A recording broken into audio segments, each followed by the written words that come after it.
Dance ஒரே ஒரு answer தான்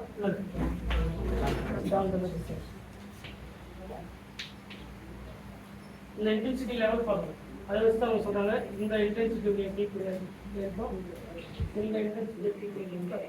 பட் இதுலேயும் சோல்டரிங் இருக்குது சரிங்களா, இதுலேயும் சோல்டரிங் இருக்குது, இதுலேயும் சோல்டரிங் இருக்குது. ரெண்டுமே சோல்டரிங் வந்து ப்ராடனிங் அந்த மாதிரி. இது ப்ராடனிங், இதில் இது ப்ராடனிங், இது சோல்டரிங் சரிங்களா. ஆனால் ரீசன் வந்து ஜான்டலர் டிஸ்டார்ஷன், எங்கே ஸ்ட்ராங் ஜான்டலர் டிஸ்டார்ஷன் அதிகமாக இருக்கோ அந்த இன்டென்சிட்டி அதிகமாக இருக்கும். அந்த ஸ்டேட்மெண்ட் மட்டும் இருக்குது. ஸ்ட்ராங் ஜான்டலர் டிஸ்டார்ஷன், அதாவது ஜான்டலர் distortion increases, intensity increases. For example D1 வந்து D intensity.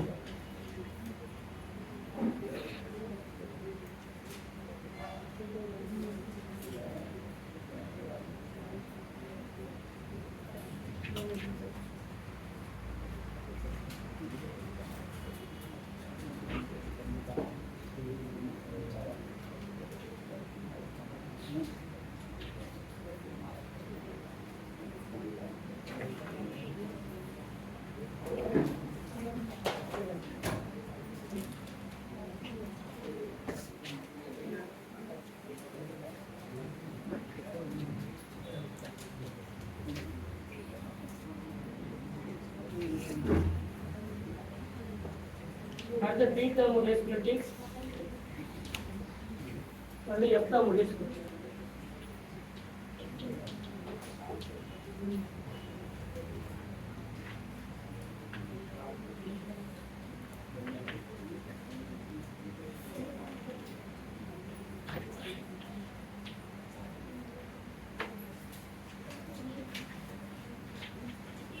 One is split multiplicity.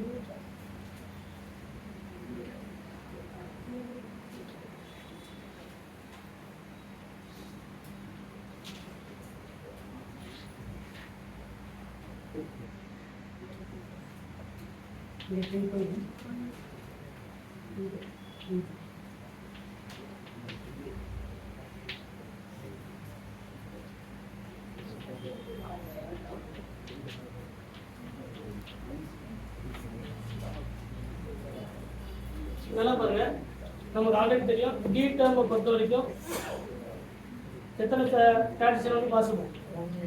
Only one transition possible.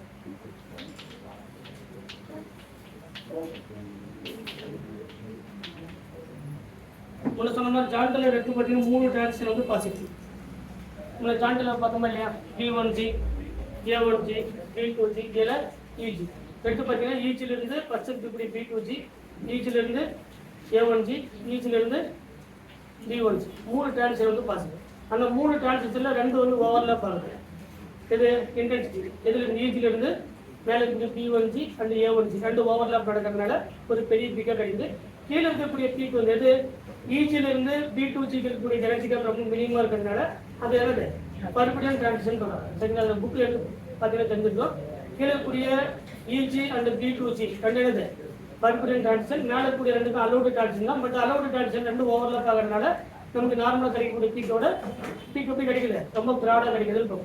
அப்போ ஓவராலாக பார்க்கும்போது ஒன்று தான், அந்த ஒன்று எப்படி கிடைச்சிருக்குது, பெருசாக கிடைச்சிருக்கு. பட் நார்மலாக நம்ம பார்க்கும்போது எத்தனை டிரான்சிஷன் நடக்கிற மாதிரி தெரியும், 3 டிரான்சிஷன் நடக்கிற மாதிரி தெரியும்.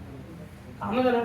கீழே என்ன இருக்கு, EG இருக்கா, EGக்கு அப்புறம் என்ன பார்த்தோம், EGக்கு அப்புறம் B2G பார்த்தோம், மேலே A1G, அதுக்கப்புறம் EGன்னு பார்த்தோம். அப்போ கிரவுண்ட் சேர்ந்து பார்க்கும்போது இங்கே இருக்கக்கூடிய EGலிருந்து B2G, EGலிருந்து A1G, EGலிருந்து B2G, அப்போ 3 டிரான்சிஷன் நமக்கு பாசிபிள் இருக்கிற மாதிரி தெரியும். பட் எத்தனை டிரான்சிஷன் பாசிபிள், நமக்கு 2 தான் பாசிபிள். அதில் ஒன்று வந்து பர்பிடியன், இன்னொன்று என்னது ஓவர்லாப்பிங். ஓவர்லாப்பிங் நடக்கிறதுனால 2 டிரான்சிஷன் சேர்ந்து பார்க்கறதுக்கு எப்படி தெரியுது, ஒரே ஓவர்லாப்பாக தெரியுது, பார்க்கறதுக்கு இன்டென்சிட்டி அதிகமாக தெரியுது. அப்போ அதனால தான் ஒரே ஒரு பீக் கிடைக்குது.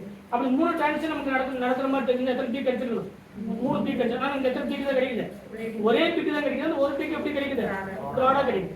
சொல்லுவீங்களா, அதனால 3 டிரான்சிஷன். ஸோ ஜான்டலர் டிஸ்டார்ஷன் வரும்போது T2G ஆர்பிட்டல் வந்து ஃபர்தராக ஸ்பிளிட் ஆகுது. அப்படி ஸ்பிளிட் ஆகும்போது 3 டிரான்சிஷன் பாசிபிள் சொல்லக்கூடாது. அதில் ஒன்று வந்து பர்பிடியன், 2 வந்து ஓவர்லாப் நடக்கிறதுனால இன்டென்சிட்டி அதிகமாக கிடைக்கிற மாதிரி தெரியுது. பட் நார்மலாக பார்க்கும்போது எத்தனை டிரான்சிஷன் தான், டிடி டிரான்ஸ் அதாவது டி ஆர்பிட்டலுடைய ஸ்பிளிட்டிங்கை பொறுத்த வரைக்கும் ஒரே ஒரு டிரான்சிஷன் மட்டும் தான் பாசிபிள். அது பீக் இன்டென்சிட்டியை வந்து பொறுத்து இருக்கு. அது ப்ராடனிங்கா இல்லை ஷார்ப்பா அதை பொறுத்து நம்ம பார்க்கணும். சரிங்களா? சரி, அடுத்து இதில் நமக்கு 1 வோல்ட் டிரான்சிஷன் 1 எலக்ட்ரானிக் டிரான்சிஷன் பார்க்கணும். இதெல்லாம் 1 electronic transition D1 to D6 கரெக்டா? D1 and D6. அப்போ அந்த D1 and D6 இந்த ரெண்டும் 1 எலக்ட்ரானிக் டிரான்சிஷனுக்கான எக்ஸாம்பிள்.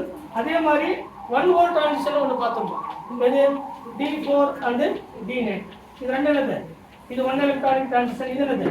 1 வோல்ட். அப்போ ஒரு 1 எலக்ட்ரானிக் டிரான்சிஷன் அப்படிங்கிறது கிரவுண்ட் ஸ்டேட் முன்னே தான் சொன்னோம். நமக்கு எலக்ட்ரானிக் டிரான்சிஷன் அப்படிங்கிறது ஆர்பிட்டல் வந்து கிரவுண்ட் ஸ்டேட் ஆர்பிட்டல் எது? T2 கரெக்டா இல்லையா? 1 வோல்ட் டிரான்சிஷன்ல கிரவுண்ட் ஸ்டேட் வந்து என்னது? EG. அப்ப இது ஆக்டாய்டல் ஃபீல்ட் அப்படி சொன்னா இது என்ன ஃபீல்ட்? அப்ப இது வந்து ஆப்போசிட்ல வர்க் ஆகும். அப்ப இதனுடைய ஆக்டாய்டல் ஃபீல்ட் இது இதனுடைய டெட்ராய்டல் ஃபீல்டா? சரிங்களா? இப்போ இதுக்கு ஆப்போசிட் என்னது? அதேதான். இது D1 இது D6 கரெக்ட்டா? இது ஆக்டாய்டல் ஃபீல்ட். சரிங்களா? இங்க என்னது? இது டெட்ராய்டல் ஃபீல்ட். இது என்ன மாறா? remaining D4 and D9 சரிங்களா? இதுக்கு ரீசன் வந்து என்னன்னா எப்பவுமே நமக்கு எலக்ட்ரானிக் டிரான்சிஷன் அப்படிங்கிறது ground state orbital T2G orbital இருக்கு. சரிங்களா? 1 வோல்ட் டிரான்சிஷன் அப்படின்னு சொன்னா ground state orbital EG orbital இருக்கு. சரிங்களா? அதை பொறுத்து தான் இந்த ஸ்பிளிட்டிங். அப்போ D டேர்மை பொறுத்த வரைக்கும் D1 and D6 வரும்போது ஆக்டாய்டல் ஃபீல்டா இருந்தா இந்த டேர்மை மட்டும் ஒபே பண்ணும். சரிங்களா? இதுலயும் ஒரு எலக்ட்ரானிக் டிரான்சிஷன் மட்டும் தான் பாசிபிள். D1 and D6 டெட்ராய்டலா இருக்கும்போது இந்த டயகிராமை ஃபாலோ பண்ணும். D4 and D9 ஆக்டாய்டலா இருக்கும்போது இந்த டயகிராமை ஃபாலோ பண்ணும். சரிங்களா? அப்ப ரெண்டு விதமான டயகிராம் இருக்கு. ஒன்னு ஆக்டாய்டலுக்கான டயகிராம், இன்னொன்னு டெட்ராய்டலுக்கான டயகிராம். சரிங்களா? இப்போ நம்ம முன்ன சொன்ன மாதிரி டைட்டானியம் காம்ப்ளெக்ஸ் பார்க்கலாமா? டைட்டானியம் H2O6 கரெக்ட்டா? 3+ இதென்ன கான்ஃபிகரேஷன்? D1. அப்ப D1 என்ன காம்ப்ளெக்ஸ் இது? ஆக்டாய்டல் காம்ப்ளெக்ஸ். அப்ப D1 ஆக்டாய்டல்னா இந்த டயகிராமை ஃபாலோ பண்ணலாம். கரெக்ட்டா? அப்ப இதுக்கான ஸ்பிளிட்டிங் டயகிராம் பார்த்தோம்னா இது T2G இது என்னது? EG. நமக்கு only 1 எலக்ட்ரானிக் டிரான்சிஷன் ஒரே ஒரு டிரான்சிஷன் மட்டும் தான் பாசிபிள். பட் அதுக்கான ரீசன் முன்னாடியே சொல்லிட்டேன். சரிங்களா? அதுக்கான ரீசன் என்னது? ஜான்டல் டிஸ்டார்ஷன் ப்ராடனிங் கிடைக்கும். சரிங்களா? அப்ப எந்த டயகிராமை ஃபாலோ பண்ணணும் அப்படின்னா ரெண்டு டைப்பான டயகிராம். கிரவுண்ட் ஸ்டேட் வந்து EG அல்லது E, எக்ஸைட்டட் ஸ்டேட் வந்து T2G அல்லது T2. இங்க இன்னொரு கிரவுண்ட் ஸ்டேட் வந்து T2G, எக்ஸைட்டட் ஸ்டேட் வந்து என்னது? EG.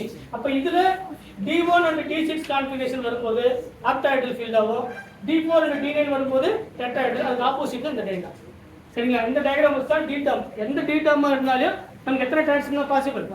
ஒரே ஒரு டிரான்சிஷன் மட்டும் தான் நமக்கு பாசிபிள். சரிங்களா? DD டிரான்சிஷனை பொறுத்த வரைக்கும் அதாவது D டேர்மை பொறுத்த வரைக்கும் ஸ்பிளிட்டிங் வந்து ஒரு T2G இன்னொன்று EG. அதாவது டெட்ராய்டல் ஒரு கேட்டகரி, ஆக்டாய்டல் ஒரு கேட்டகரி.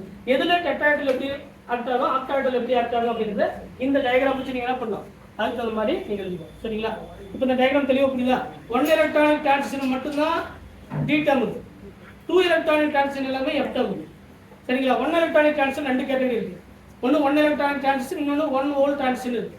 அப்போ 1 எலக்ட்ரானிக் டிரான்சிஷன் ஆக்டாய்டல் சொன்னா அதுல இப்படி 1 வோல்ட் டிரான்சிஷன் என்னது? டெட்ராய்டல். அதுக்கு ஆப்போசிட் ஸ்பிளிட்டிங் தான். சரிங்களா? அதனால தான் T2G வந்து எந்த கேட்டகரியில் இருக்கு டயகிராமை மாற்றி எழுதுனீங்கன்னா ஆன்சர் வந்து தப்பு. ஏன்னா அலோடு டிரான்சிஷன் கொடுத்து எதுல இருந்து எது அப்படின்னு கேட்பாங்க. இதுக்கு அர்த்தம் நான் கொஸ்டின் சொல்றேன், ஒரு 4 கொஸ்டின் சொல்றேன். சரிங்களா? அதுக்கப்புறம் என்ன டேர்ம் இருக்கு? F டேர்ம் இருக்கா? இதை முடிச்சுட்டு அடுத்து F டேர்ம்.